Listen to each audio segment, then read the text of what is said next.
घटना घडली, ती घटना घडल्यानंतर मी आमच्या पिंपरी चिंचवडचे CP चौबे म्हणून आहेत, त्यांना मी ताबडतोब सांगितलेलं होतं की ही अतिशय चुकीची घटना आहे आणि त्याच्यामध्ये कुठल्याही परिस्थितीमध्ये कुणाची हायगाय करायची नाही, कुणाचा राजकीय हस्तक्षेप आला तरी जुमानायचा नाही. ह्यामध्ये त्या मुलीला ज्या पद्धतीनं यांनी छळलेलं आहे त्या सगळ्या गोष्टी जे कोणी संबंधित असतील त्यांना ताबडतोब पकडलं गेलं पाहिजे. त्याच्यात पोलिसांनी त्यांच्या म्हणजे सासूला, म्हणजे वैष्णवीच्या सासूला, वैष्णवीच्या नंदेला, वैष्णवीच्या एका दिराला, नवऱ्याला, ह्या सगळ्यांना पकडल्यानंतर त्यांचे सासरे आणि एक दीर हे सापडत नव्हते. मी सतत आमच्या CPंशी संपर्कामध्ये होतो. मला काही कार्यकर्त्यांनी इथं अनिलराव कसपटे जे वैष्णवीचे वडील आहेत त्यांच्याकडे येऊन त्यांच्याबरोबर पण संभाषण करून दिलं. त्यावेळेस मी बाहेरगावी होतो.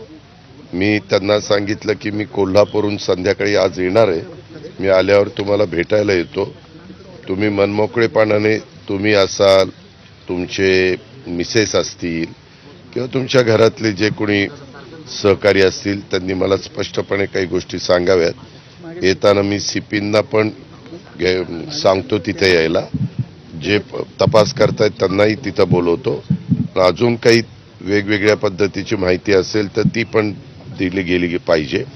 ह्याच्यातनं अजून एक व्यक्ती पुढे आलेली आहे, त्यांचं आडनाव चव्हाण म्हणून आहे, ज्यांनी आपल्या इथल्या छोट्या बाळाला आणत असताना चुकीच्या पद्धतीनं काही गोष्टी केलेल्या आहेत, ते रेकॉर्डवर आलेलं आहे.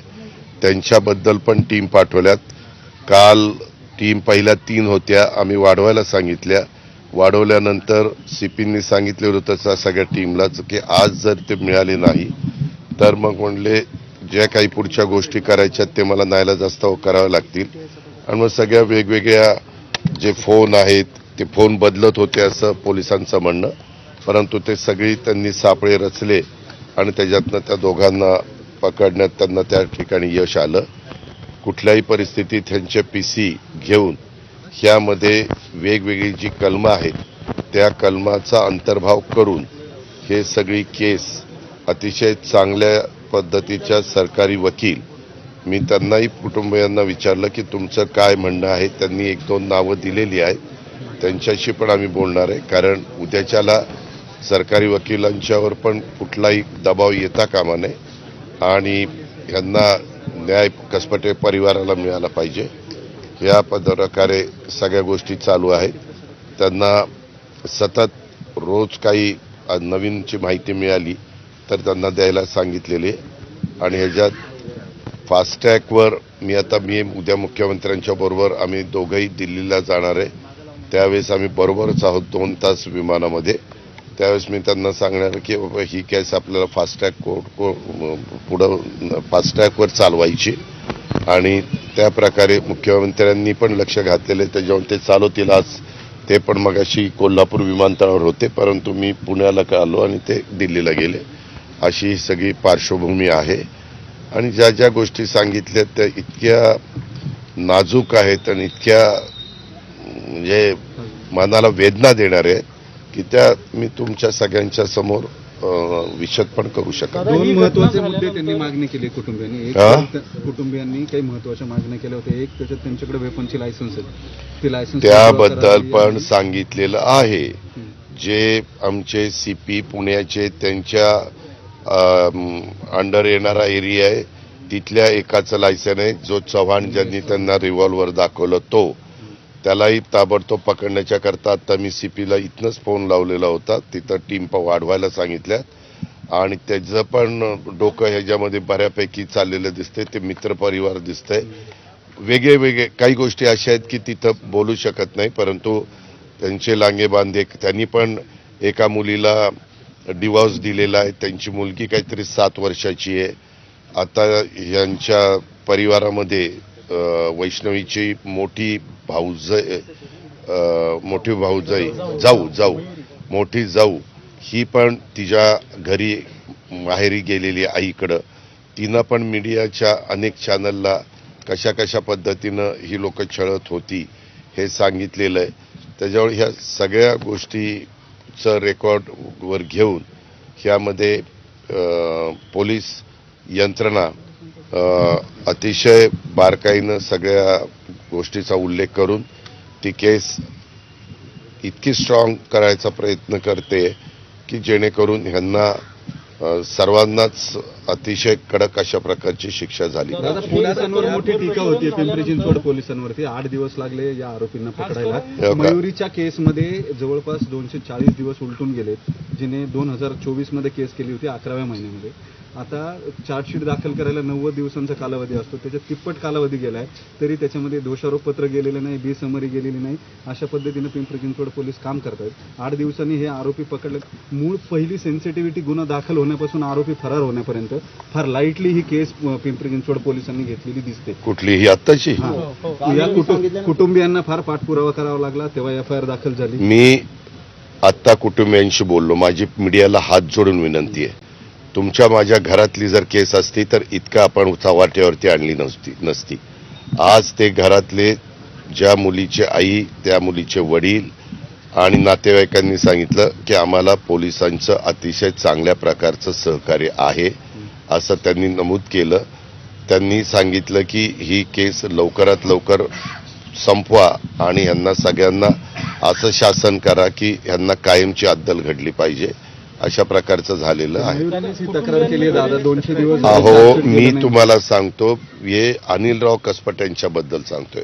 मयुरीच्या संदर्भातली केस आता मीडियामध्ये आलेली आहे, ती वेगळी केस आहे. ही केस वेगळी आहे. ती केस पुढे आलेली आहे. पुन्हा त्याच्या संदर्भामध्ये जे कोणी संबंधित ज्या CPच्या अंडर मयुरीची केस येते त्यांना सांगितलं जाईल, कारण ह्याच्यामध्ये मुख्यमंत्र्यांनी आणि आम्ही सर्वांनीच लक्ष घातलेलं आहे.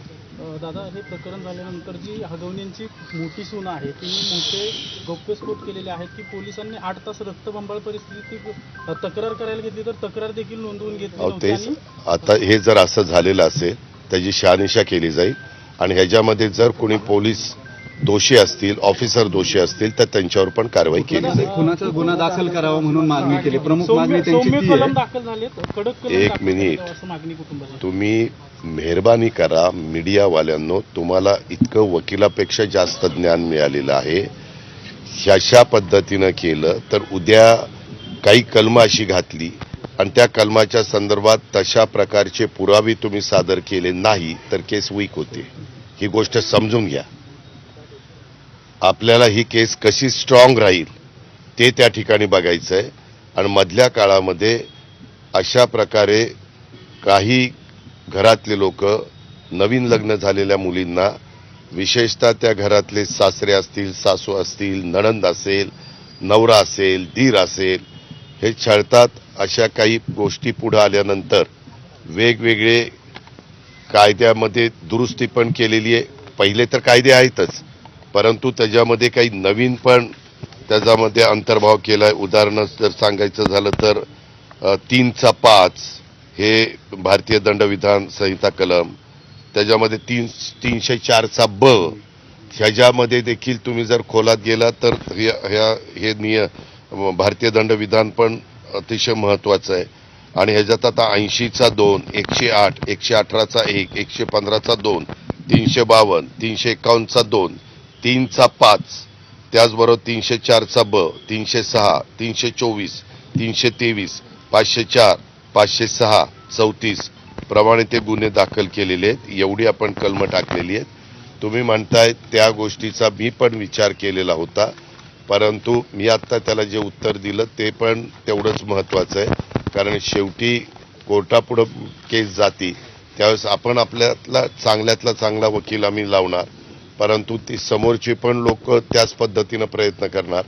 त्यावेळेस आपली कुठल्याही बाबतीमध्ये केस मध्ये कमकुवतपणा राहता कामा नये. त्याला कसबट हे कुटुंब असेल किंवा मयुरी असेल यांनी जे आयजी आहेत जालिंदर सुपेकर यांचं नाव घेतलेलं आहे महत्वाचं, आणि या प्रकरणात हगवणेंना जालिंदर सुपेकर मदत करत होते आणि त्यांच्या नावाने धमकी देखील दिली जायची दोन्ही सुनांना, असं समोर येते. आणि दोघांनी माझ्या पण समोर आलं, मी जालिंदर सुपेकरांशी बोललो. जालिंदर सुपेकरांना सांगितलं की ही मॅटर तुम्ही बघताय, वेगवेगळ्या अधिकाऱ्यांच्या वेगवेगळ्या तुमच्या पण काही अधिकाऱ्यांच्या ओळखी असू शकतात, सगळ्यांच्याच कुणाकुणाच्या ओळखी असतात.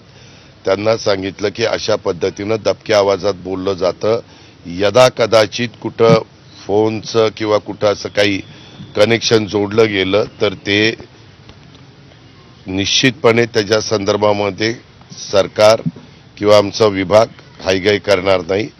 ते म्हणाले की माझा ह्याच्याशी दुरान्वय पण संबंध नाही. धन्यवाद. शेवटचा प्रश्न.